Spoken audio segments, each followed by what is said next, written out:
Hello everyone. जैसा कि सीएमईटी में कुछ टॉपिक हम लोग छोड़ दिए थे, ठीक है, तो उसको कवर करते हुए हम लोग आगे बढ़ेंगे, ठीक है। और बेसिकली इसमें जो टर्म आज का होने वाला है वो इसका नाम है ईट एंड ड्रिंक, ठीक है।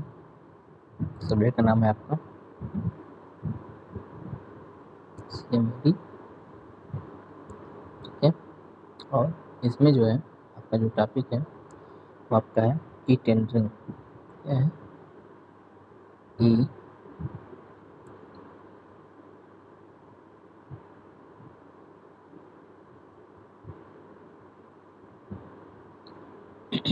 एंड ड्रिंक, सॉरी,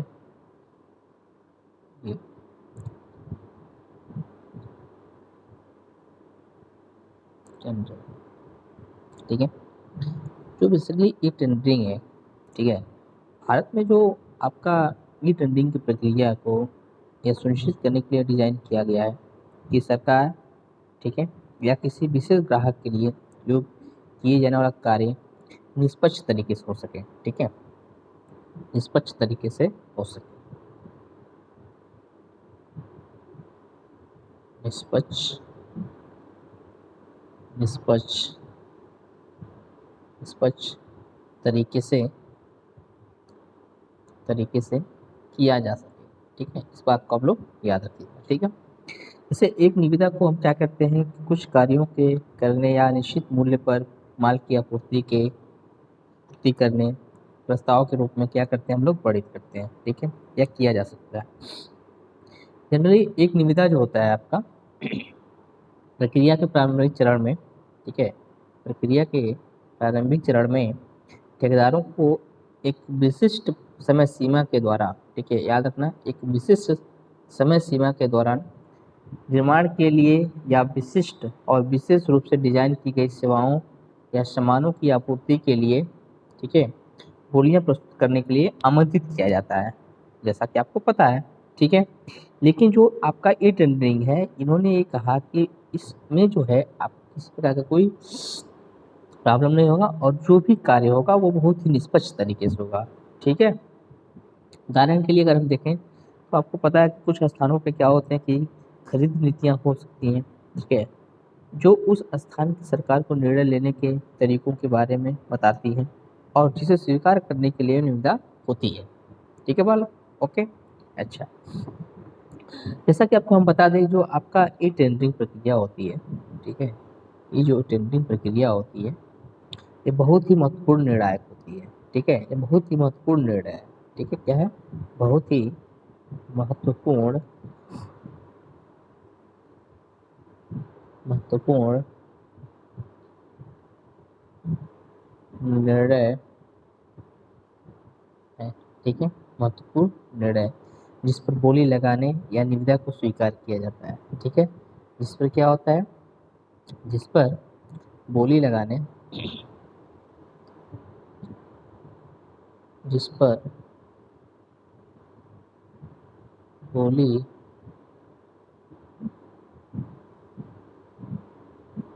लगाने, ठीक है, लगाने या निविदा को स्वीकार किया जाता है, या निविदा को निविदा को स्वीकार किया जाता है, स्वीकार किया, ठीक है, किया जाता है। इस बात को हम लोग समझेंगे। लेकिन जो बेसिकली इसका भारत में यूज हो रहा है वो इंटरनेट को यह सुनिश्चित करने के लिए किया जाता है, डिजाइन किया जाता है कि सरकार या विशेष ग्राहक के लिए, ठीक है, किए जाने वाला जो भी कार्य होगा वो बहुत ही निष्पक्ष तरीके से, अच्छे तरीके से होगा। ये आपका मेन इसका एडवांटेज है इसका, ठीक है। क्लियर? चलिए इसको रफ कर देते हैं, ठीक है। आपको पता है कि एक बार जब ग्राहक या सरकार निविदा स्वीकार कर लेती है, ठीक है, जब एक बार ग्राहक या सरकार, ठीक है, ग्राहक या सरकार निविदा स्वीकार कर लेती है तो यह दोनों पक्षों के लिए बाध्यकारी है, ठीक है, तो यह दोनों पक्षों के लिए क्या है? बाध्यकारी है। क्लियर है ना? बाध्यकारी इसका मतलब यह है कि जिस कंपनी या व्यक्ति में टेंडर जीता है उसे प्रस्तावित मूल्य पर और जिस तरीके से और जिस कीमत पर ग्राहक को सहमति दी गई है उसके तहत सामान और सेवाएं प्रदान करनी होंगी। ठीक है। एक बार स्वीकृति निविदा एक बाध्यकारी अनुबंध या ठेका है, आपको मैं बता दूंगा। ठीक है। अब बात करते हैं इसके टाइप्स ऑफ ई टेंडरिंग। बात करें अगर इसके types of e tendering,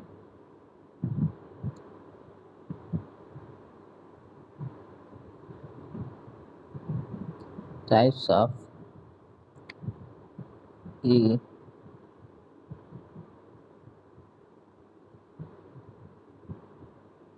e tendering. ठीक है। टाइप्स ऑफ ई टेंडरिंग यानी कि जो टेंडरिंग मुख्यतः कितने प्रकार के होते हैं, ठीक है, इसके बारे में हम लोग जानेंगे। पहला आपका होता है ओपन ई टेंडरिंग। क्या होता है? Open e tendering. Open e tendering. ठीक है। इसको मैं पूरा लिख दे रहा हूँ आपको। Open e tendering. ठीक है। उसके बाद आता है सेलेक्टिव ई टेंडरिंग। उसके बाद आता है, इसको हिंदी में चयनात्मक बोलते हैं, सेलेक्टिव सेलेक्टिव ई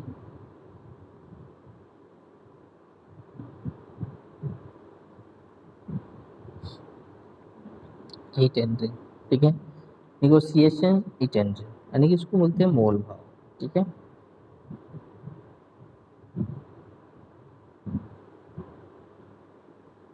negotiation, sorry, e tendering. Generally इसको हम लोग बोलते हैं मोल भाव ई टेंडरिंग। ठीक है। टर्म ई टेंडरिंग का मतलब अवधि ई टेंडरिंग इसको बोलते हैं, टर्म ई टेंडरिंग। ठीक है। जो चौथा आपका है, ठीक है, आपका चौथा है, फोर्थ नंबर पे आपका जो है आपका ई टेंडरिंग, वो आपका कुछ इस प्रकार है। अवधि ई टेंडरिंग यानी कि टर्म ई टेंडरिंग। ठीक है। Term e tendering. ठीक है। ठीक है। अब हम क्या करेंगे, एक एक के बारे में समझने का प्रयास करेंगे। ठीक है। कि ओपन टेंडरिंग क्या होता है, सिलेक्टिव टेंडरिंग क्या होता है, निगोशिएशन ई टेंडरिंग क्या होता है, टर्म ई टेंडरिंग क्या होता है। ठीक है। ओके, चलिए अब हम लोग देखते हैं बारी बारी करके एक एक। ठीक।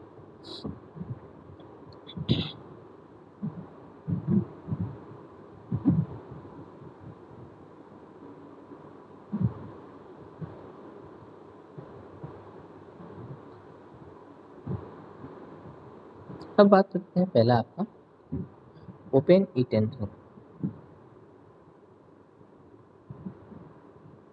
ओपन ई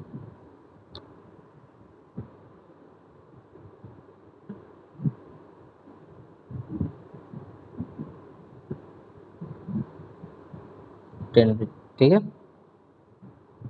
ओपन ई टेंडरिंग, अगर इसकी बात करें तो ओपन ई टेंडरिंग निजी क्षेत्र और सरकार द्वारा नियोजित मुख्य निविदा प्रक्रिया है। ठीक है।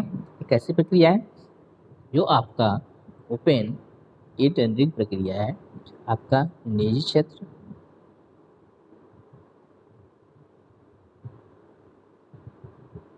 निजी क्षेत्र और सरकार द्वारा नियोजित और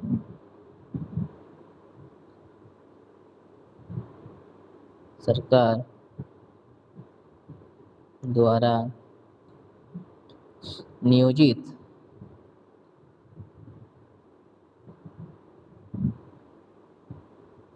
नियोजित मुख्य निविदा प्रक्रिया है। क्या है? मुख्य निविदा निविदा प्रक्रिया प्रक्रिया है। ठीक है। आपको मैं बता दे रहा हूँ, जो आपका ओपन ई टेंडरिंग निजी होता है, निजी क्षेत्र और सरकार द्वारा नियोजित एक मुख्य निविदा प्रक्रिया है। ग्राहक प्रस्तावित कार्यों की महत्वपूर्ण जानकारी और इच्छुक जो ठेकेदार होते हैं को आमंत्रित करने के साथ साथ, ध्यान दीजिएगा, आमंत्रित करने के साथ स्थानीय समाचार पत्र में, ठीक है, निविदा प्रस्तावों का विज्ञापन करता है। ठीक है, निविदा अधिसूचना में उपचार के लिए आमंत्रण, नियोक्ता द्वारा एक उपयुक्त अनुबंध के लिए अपनी बोली या प्रस्ताव प्रस्तुत करने का अनुरोध शामिल होता है। ठीक है, इसके थ्रू भी विज्ञापन के थ्रू क्या होता है, लोग अपनी बातों को कहते हैं। ठीक है, इस बात को आप लोग समझिएगा। ठीक है, ये आपका हुआ ई टेंडरिंग, और ये दोनों क्षेत्र के लिए, निजी क्षेत्र के लिए भी है और सरकार द्वारा जो सार्वजनिक जो होते हैं उनके द्वारा, दोनों। ठीक है, क्लियर है? चलिए, और जो इच्छुक ठेकेदार होते हैं, ठीक, उन्हीं को आमंत्रित करने के साथ साथ जो भी आपके निविदा पे प्रस्तावित बात होती है उसको हम लोग देखते हैं। ठीक है, ये आपका open tendering, open e tendering बोलिएगा, ओपन टेंडरिंग नहीं, ओपन ई टेंडरिंग बोलिएगा। ठीक है, चलिए आगे बढ़ते हैं। आपका जो टेंडरिंग का जो दूसरा टाइप है, ठीक है, जो टेंडरिंग का दूसरा टाइप है ई टेंडरिंग का, उसको ध्यान से देखिएगा। जो दूसरा टाइप है आपका, ठीक है, इसको बोलते हैं सेलेक्टिव ई टेंडरिंग। क्या बोलते हैं? सेलेक्टिव, सेलेक्टिव ई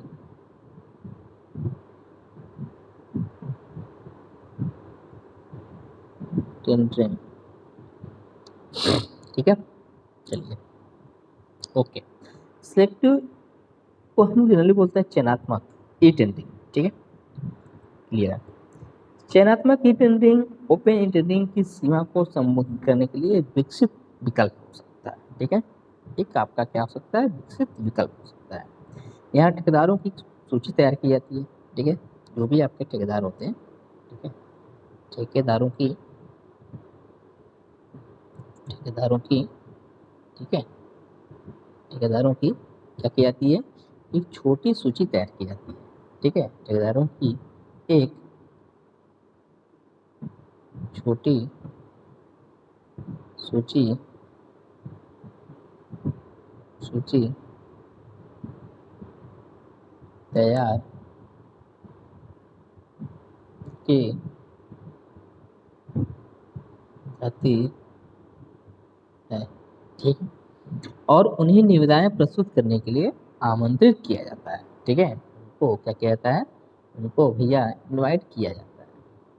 ठीक है, उनको क्या किया जाता है? इनवाइट किया जाता है। क्लियर है? इस निविदा का उद्देश्य प्राप्त बोलियों की गुणवत्ता में सुधार करना होता है। ध्यान दीजिएगा, और इस निविदा का जो मुख्य उद्देश्य होना चाहिए वो प्राप्त बोलियों की गुणवत्ता में क्या करना है? सुधार करना है। क्या करना है बालक? सुधार करना है। यानी कि जो इसका उद्देश्य है, प्राप्त बोलियों, प्राप्त बोलियों की, बोलियों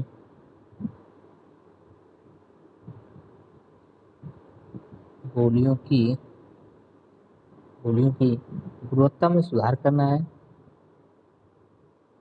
गुणवत्ता में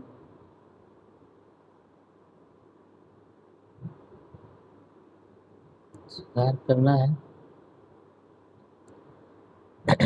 ताकि आवश्यक अनुभव वाले ठेकेदारों के नियोक्ताओं के कारण विशिष्ट कार्य के लिए आवश्यक बोलियां प्रस्तुत करने का मौका दिया जा सके। ठीक है, इस बात को बहुत इम्पोर्टेंट है, ताकि आवश्यक अनुभव वाले ठेकेदारों के नियोक्ताओं के विशिष्ट कार्य के लिए आवश्यक बोलियां प्रस्तुत करने का मौका दिया जा सके। ठीक है, यह इस टेंडर प्रक्रिया को भारत में अधिक प्रबंधकीय एवं कम बोझ वाला बनाता है। ठीक है, इस बात को ये भी याद रखिएगा। ओके, ये आपका था चयनात्मक ई टेंडरिंग, जो कि आपको क्या है कि इसमें जो भी ठेकेदार होते हैं उनकी सूची तैयार की जाती है और उनको निविदाओं को प्रस्तुत करने के लिए आमंत्रित किया जाता है। इस बात को याद रखिएगा। ठीक है गाइस, चलो आगे चलते हैं हम लोग, आगे चलते हैं।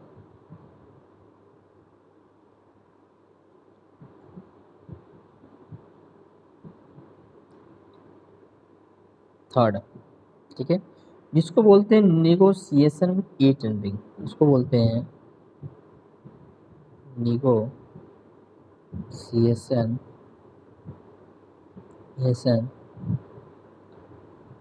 ई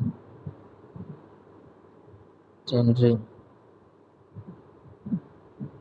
ठीक है, इसको मोल भाव ई टेंडरिंग भी बोलते हैं। इसको क्या बोलते हैं?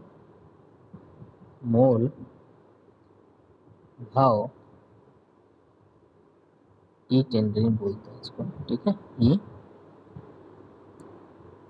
टेंडरिंग बोलते हैं। ठीक है गाइस, क्लियर है? चलो,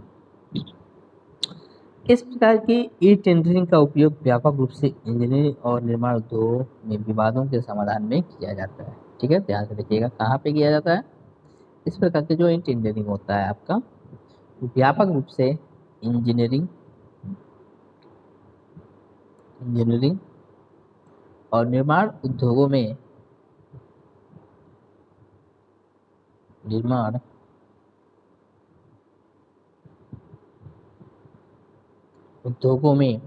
विवादों के समाधान में किया जाता है। जो पूर्व ठेका और ठेके के बाद की बातचीत के अंतर्गत आता है। आमतौर पे इस ई टेंडरिंग में एकल ठेकेदार शामिल होता है, लेकिन इसमें 3 ठेकेदारों को भी शामिल किया जा सकता है। ठीक है, लेकिन इसमें 3 ठेकेदारों को भी शामिल किया जा सकता है। बात समझिएगा। ठीक है, अब सबसे बात लास्ट आती है ई टेंडरिंग में, इसको बोलते हैं टर्म ई टेंडरिंग। क्या बोलते हैं? चौथा आपका टर्म ई टेंडरिंग। टर्म ई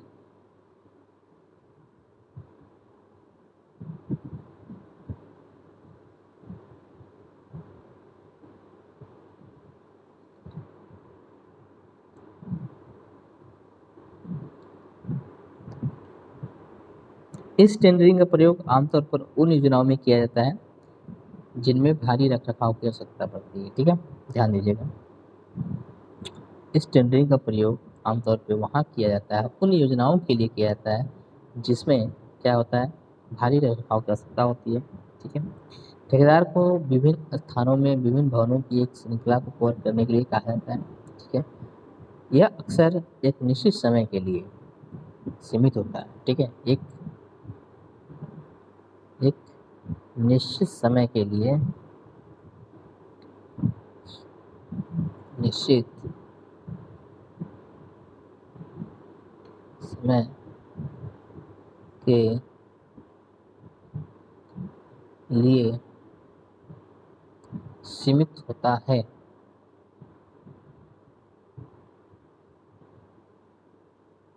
सीमित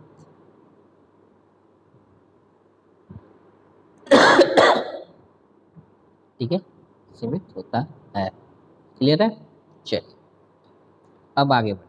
ठीक है, इस बात को आप लोग समझ गए होंगे कि जो आपका अवधि ई टेंडरिंग होता है, यह अक्सर एक निश्चित समय के लिए क्या होता है, सीमित होता है। ओके, हालांकि ग्राहक की जरूरतों के अनुसार इसे बढ़ाया जा सकता है। ठीक है, हालांकि ग्राहक की जरूरतों के अनुसार इसे बढ़ाया जा सकता है। यह आमतौर पर एक निश्चित रूप से निर्धारित समय के भीतर काम के एक व्यापक रूप से परिभाषित करने के लिए एक अस्थायी प्रस्ताव है। ठीक ठीक है, क्लियर? ओके, अच्छा, ई टेंडरिंग जो प्रक्रिया होती है, इसके 7 चरण होते हैं। ठीक है, जो आपके ई टेंडरिंग प्रक्रिया होती है उसके 7 चरण होते हैं। ठीक है, चलिए, इसके जो 7 चरण होते हैं इसको हम लोग देखने का प्रयास करेंगे। ई टेंडरिंग प्रक्रिया के 7 चरण होते हैं। ई टेंडरिंग प्रक्रिया के ई टेंडरिंग प्रक्रिया के प्रक्रिया के प्रक्रिया के 7 चरण होते हैं। ठीक है। 7 चरण होते हैं। पहला आपका है प्रक्रिया का निर्धारण निविदा। ठीक है, क्लियर है इसको? हाँ ठीक है, इस तरह प्रक्रिया का निर्धारण निविदा, प्रक्रिया का निर्धारण निर्धारण निविदा, निविदा, ठीक है, निविदा होता है यहाँ पे। ठीक है, स्पेशल का में दूसरा आपका होता है निविदा तैयार करने के लिए अनुरोध। निविदा तैयार करने के लिए तैयार करने के लिए करने के लिए अनुरोध।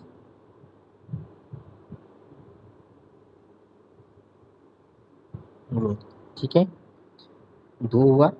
अब बात करते हैं तीसरा।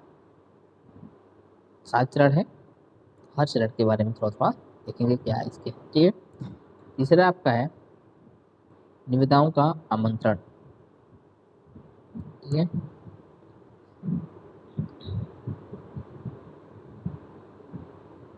ठीक है, निविदाओं का आमंत्रण। चौथा है आपूर्तिकर्ता प्रक्रिया। ठीक है, चौथा आपका है आपूर्तिकर्ताओं की प्रक्रिया, मूल्यांकन, चयन, अधिसूचना और अनुबंध स्थापित करना था प्रबंध करना। ठीक है, ये आपके जो होते हैं आपके कुछ से 7 चरण होते हैं। ठीक है, ठीक है, ओके, इस बात को हम लोग समझ चुके होंगे। क्लियर है ना? चलिए, जो निविदा प्रक्रिया का निर्धारण है वो कैसे किया जाता है। ठीक है, तो जिस संगठन को, ठीक है ध्यान से देखिएगा, जिस संगठन को निविदा की आवश्यकता होगी वो उस प्रकार की निविदा का निर्धारण करेगा जिसका उपयोग किया जाएगा। ठीक है, इसका उपयोग किया। विभिन्न प्रकार की निविदाओं का वर्णन पहले ही किया जा चुका है और इन निविदाओं को निम्न माध्यम से जारी किया जा सकता है। ठीक है, जैसे जैसे आपका अगर बात करें, पहला अगर है रुचि की अभिव्यक्ति। रुचि की अभिव्यक्ति,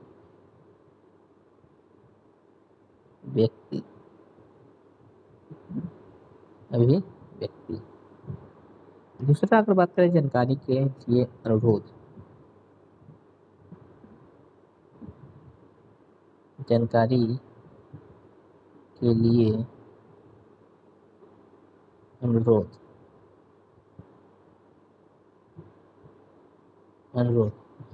और तीसरा बात करें अगर प्रस्ताव के लिए अनुरोध, प्रस्ताव के लिए अनुरोध, अनुरोध। ठीक है, उद्धरण के लिए अनुरोध और निविदा आमंत्रण के लिए अनुरोध। ठीक है, अब बात करते हैं कि निविदा तैयार करने के लिए जो अनुरोध होता है, ठीक है, उसमें क्या क्या चीज़ शामिल होती हैं, क्या क्या दस्तावेज। तो आपको वस्तुतः सेवाओं का विवरण देना होगा, निविदा की शर्तें, मूल्यांकन पैमाना, प्रस्तुत सामग्री, एक प्रारूप, प्रक्रिया नियम एवं जानकारी एवं कॉन्ट्रैक्टों की जो शर्तें होती हैं उनको लिखना जरूरी होता है। ठीक है, इस बात को आप लोग समझ चुके होंगे। ठीक है, क्लियर है? Clear guys? चलिए, ओके, यहाँ तक आई थिंक आप लोग समझ गए होंगे कि जो भी आपका इन टेंडरिंग प्रक्रिया जो चल रहा है, ठीक है, वो क्यों आया, उसका क्या उद्देश्य रहा और इसके क्या क्या टाइप्स हैं, और उन टाइप में हम लोग देखें क्या क्या कंडीशन बनता है हर चीज़ के लिए, ओपन टेंडरिंग का या फिर जो भी आपके चयनात्मक टेंडरिंग हुआ या फिर मोल भावी टेंडरिंग हुआ या फिर जो अवधि टेंडरिंग हुआ, इस सब के बारे में क्या हुआ, जानकारी प्राप्त हुआ। ठीक है, इसके बारे में क्या हुआ, जानकारी प्राप्त हुआ। इस बात को आप लोग समझ गए होंगे। क्लियर है ना? चलिए, इस बात को आप लोग एकदम अच्छी तरह से समझ गए होंगे। अब बात करते हैं, अगर ठीक है। अब बात करते हैं, अगर अगर हम बेसिकली बात करें, जो इसकी प्रक्रिया थी, जो प्रोसेस थे, इसको 7 चरण में हमने समझा। ठीक है, क्लियर है।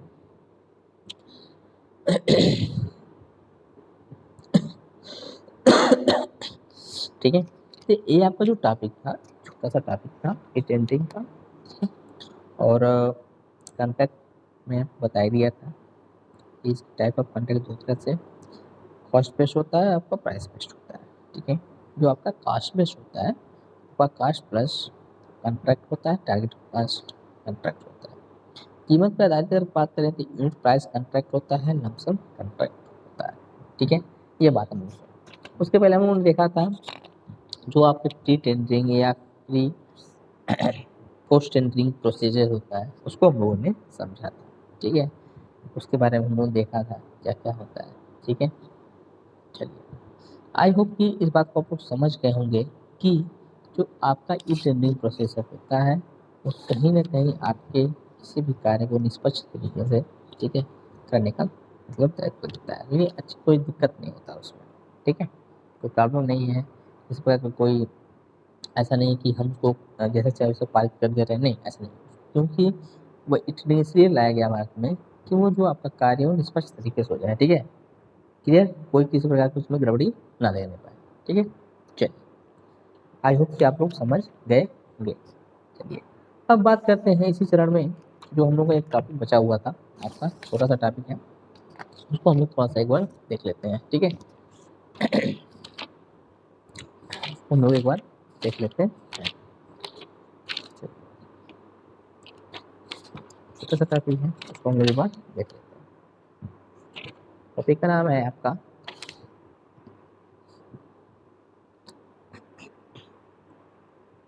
चलिए, टॉपिक का नाम है, फिर नंबर आपका है निर्माण निर्माण प्रगति नियंत्रण में ही कुछ छोटा सा टॉपिक है, उसको हम लोग थोड़ा सा देख लेते हैं, जिससे ये टॉपिक छूट गया था। ठीक है, तो इसको हम लोग क्या करेंगे, यहाँ पे निर्माण कर लेंगे।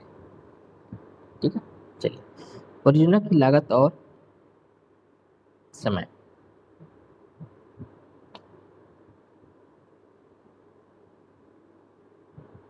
परियोजना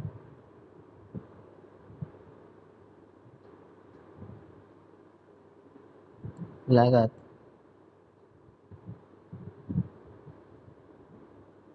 और समय।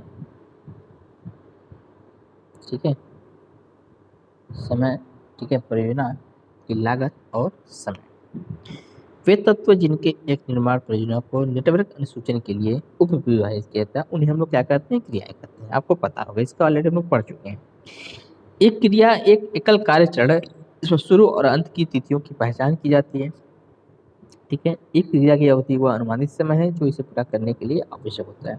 आमतौर पर निर्माण में समय की, ठीक है, इकाई दिन होती है, और यह माना जाता है कि कार्य सप्ताह और छुट्टियों को छोड़कर मानक कार्य दिवस और कार्य सप्ताह के निरंतर समान आधार पर किया जा सकता है। समय को हम लोग जनरली, हम लोग आपको बताया था कि जो टाइम होता है आपका, ठीक है, टाइम को हम लोग, टाइम को या समय को समय को महीनों महीनों सप्ताह सप्ताह पारियों या घंटों में, सप्ताह घंटों में घंटों में भी मापा जा सकता है। आपको पता है, क्योंकि मैंने आपको बताया था उस समय, क्रिया की अवधि अक्सर लागू संसाधनों और इन संसाधनों की उत्पादकता से सीधे जुड़ी होती है। ठीक है, समय का जो आंकड़न है निम्नलिखित कारणों के लिए महत्वपूर्ण हो सकता है। जैसे अगर हम बात करें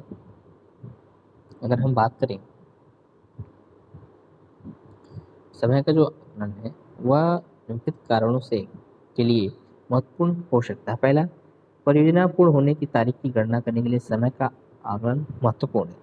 जैसा सबको पता है कि टाइम बहुत इंपॉर्टेंट फैक्टर होता है, जिसके लिए ठेकेदार को यह सुनिश्चित करना होगा कि उसका अनुसूचित ठेका निर्दिष्ट तारीख से मिलती है या फिर नहीं। सेकेंड बात आती है किसी विशेष प्रक्रिया की शुरुआत और अंत की गणना करने के लिए महत्वपूर्ण है। ठीक है, थर्ड आता है कार्य कुशलता में सुधार करना। ठीक है, कार्य सुधार करना। ठीक है, और विलंब दावों को हल करने के लिए, ठीक है, समय का आकलन महत्वपूर्ण है। ठीक है, चलिए अब बात करते हैं निर्माण लागत। बात करते हैं निर्माण लागत।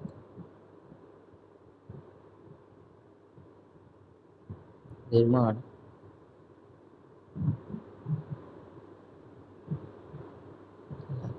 ठीक है, निर्माण लागत की अगर बात करें तो कार्य को करने के लिए एक अनुबंध के लिए आंकड़ित लागत को निर्माण लागत के रूप में जाना जाता है, जैसा सबको पता है। और निर्माण लागत काम करने की प्रत्यक्ष, ठीक है, और अप्रत्यक्ष लागत से बना होता है। आपको भी पता होगा लागत को एक परियोजना पर संसाधनों के खर्च एक समान पैरामीटर माना जाता है। दूसरे शब्दों में विभिन्न क्रियाओं के प्रदर्शन के लिए पैसा, आदमी और समस्याएं उपयोग में लाया जाता है। ठीक है, ठीक है, ठीक है। तो शुद्ध लागत दो अलग अलग लागतों का योग होता है। ठीक है, जो आपका जो आपका शुद्ध लागत होता है, ठीक है, शुद्ध लागत होता है, शुद्ध लागत होता है आपका दो अलग अलग लागतों का योग होता है। कौन कौन? पहला आपका होता है, इसको हम ए कर दे रहे हैं, ठीक है, प्रत्यक्ष लागत। प्रत्यक्ष लागत। और बी जो आपका है अप्रत्यक्ष लागत। प्रत्यक्ष लागत, ठीक है, अप्रत्यक्ष लागत, डायरेक्ट कास्ट और इनडायरेक्ट कास्ट। अच्छा, अब बात करते हैं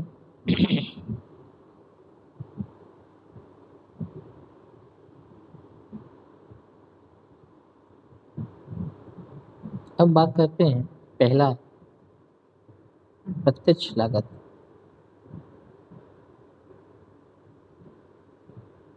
प्रत्यक्ष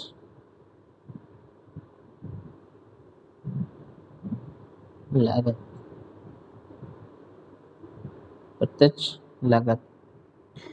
प्रत्यक्ष लागत वे खर्च हैं जो सीधे रूप से प्रभावी और विशेष रूप से परियोजनाओं की क्रियाओं के अनुसार पहचाने जा सकते हैं। ठीक है, वे क्रियाओं द्वारा उपयोग किए जाने वाले संसाधनों की लागतों का प्रतिनिधित्व करते हैं, या आपके जो होते हैं वो प्रत्यक्ष लागत कहलाते हैं। सेकंड बात करते हैं अप्रत्यक्ष लागत। अप्रत्यक्ष यानी कि इसको बोलते हैं इनडायरेक्ट कास्ट।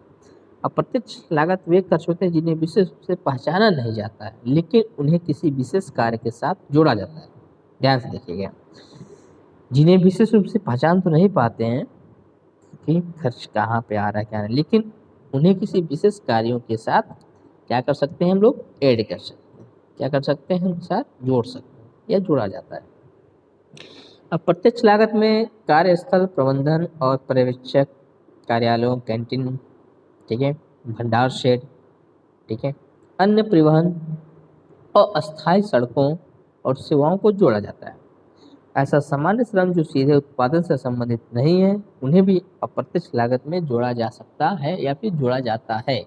इस बात को आप लोग विशेषली ध्यान दीजिएगा। ठीक है, अच्छा, अब बात करते हैं आपका नेक्स्ट जो इसी के अंतर्गत है। ठीक है, इसी के अंतर्गत है इसी के अंतर्गत है। जैसे आपका टॉपिक है लागत समय अनुकूलन। क्या है? इसको बोलते हैं time time cost optimization. Optimisation,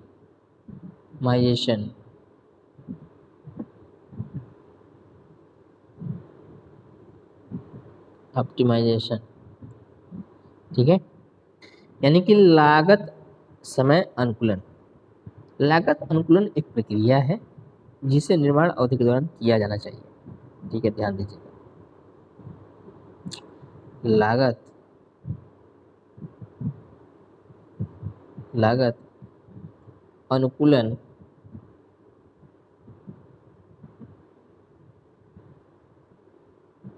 अनुकूलन एक प्रक्रिया है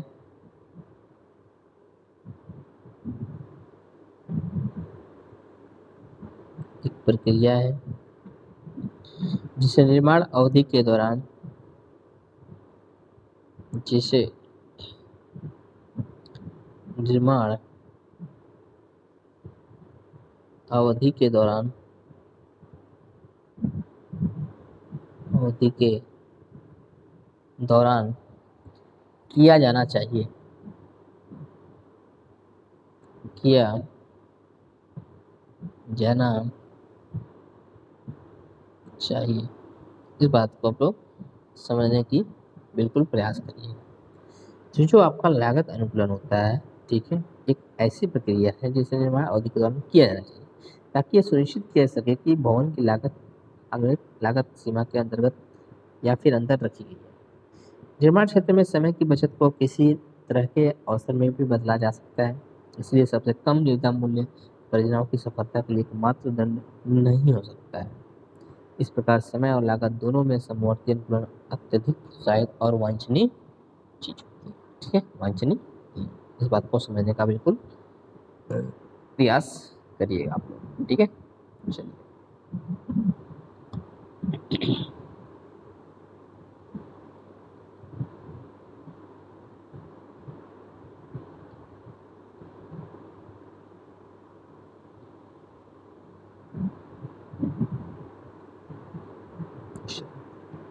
अब बात करते हैं एक क्रिया का समय और लागत जो आपका रिलेशनशिप है उसके बारे में थोड़ा सा हम लोग देख लेते हैं।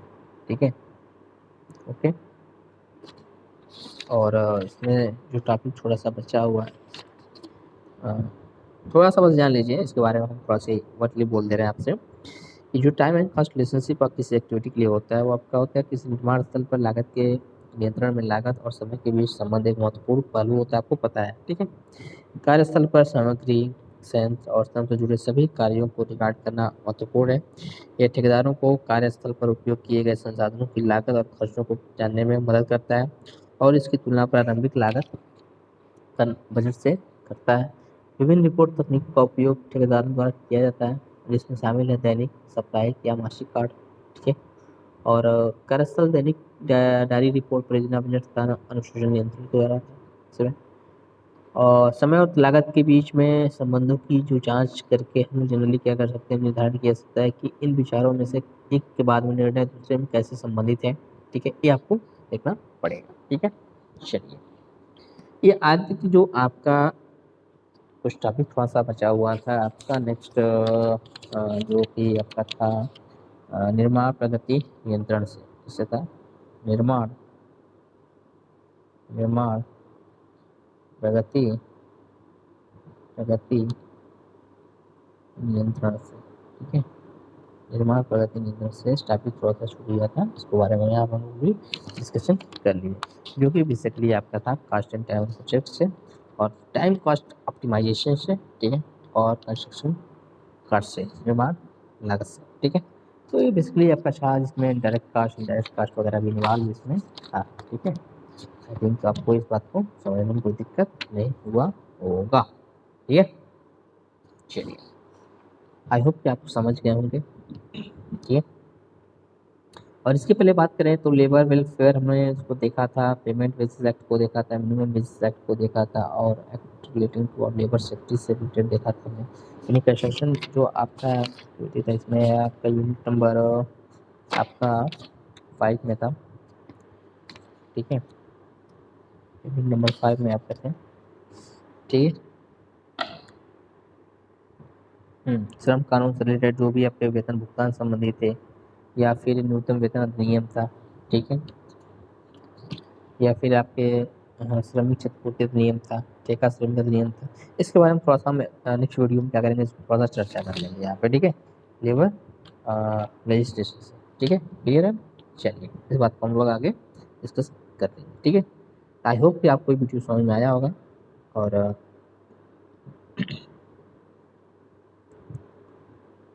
और आपको प्रॉपर उसको समझने का प्रयास किए होंगे। ठीक है, ठीक है। Thank you so much.